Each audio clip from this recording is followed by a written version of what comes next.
இன்னைக்கு கர்த்தர் இதை கேட்கிற ஒவ்வொருவருக்கும் சொல்லுகிற பரலோக ஆலோசனை, நீ கர்த்தரை கோபப்படுத்தி உன் பிரச்சனை அதிகமாக்காது. கர்த்தரை பிரியப்படுத்தி அதுல இருந்து வெளியே வா. அதாவது மனுஷன் தள்ளுனா கர்த்தர்ட்ட போகலாம், கர்த்தர் தள்ளுனா 40 வருஷம் ஆண்டவர் போராடி பார்க்கிறார் ஜனங்கள்ட்ட. கடைசியில் எப்படி ரிசல்ட் இருக்கு தெரியுமா?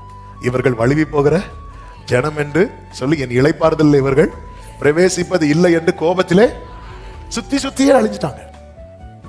கர்த்தரை என்ன பண்ணிராதுன்னா கோபப்படுத்திராத. அவர் தான் உன்னை பாதுகாத்து அந்த வாக்குத்தத்தத்துக்கு நேர அவர் தான் கொண்டு போகிறார்.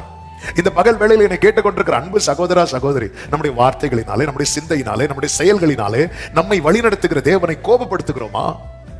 அல்லது கர்த்தர் தருகிற வார்த்தைக்கு நம்முடைய செவியை சாய்த்து அதை நம்முடைய உள்ளத்திலே காத்து நம்முடைய உதட்டிலே நிலைக்க பண்ணி கொண்டிருக்கிறோமா? இல்ல வேற அந்நிய சத்தங்களுக்கு நீங்க இடம் கொடுக்காதுங்க. நம்பிக்கை ரொம்ப டவுன் ஆகுதா, உங்க வாயிலே அவிசுவாச வார்த்தை வருதா, அவ்வளவுதான், இனி முடிஞ்சது. நமக்கு தெரியும்லாங்க நம்ம என்ன நினைக்கிறோம், என்ன பேசுறோம். உடனே அந்த வார்த்தை, எந்த வசனம் உங்களோட பேசுனது அதை திரும்ப கேளுங்க. அதை திரும்ப, அந்த காலத்துல எல்லாம் திரும்ப போட்டு கேட்க முடியாது. அவங்க நோட்ஸ் எடுத்தா பார்க்க முடியும். அதுக்கு முந்தின காலத்தில் நோட்ஸும் கிடையாது. என்ன சொல்றாங்களோ அது அவங்க மனசுல, அதனாலதான் நீ படுக்கும் போது, நீ எழுந்திருக்கும் போது, நீ நடக்கும் போது எதுக்கு அந்த வசனத்தை என்ன பண்ணிடாத, மறந்துடாத. இன்னைக்கு நமக்கு எவ்வளவு வசதிகளை, இந்த வசதிகள்லாம் இஸ்ரவேலருக்கு கொடுத்திருந்தா கூட அவங்க பாதி பேர் போயிருப்பாங்க. ஆனால் பல வாசல்களை திறந்து தந்தோம்.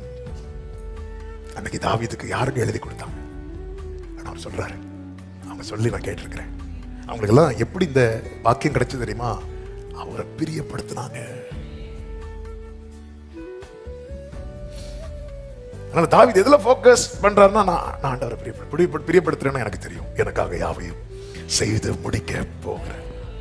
சத்தமா ஆமென் சொல்லுங்க.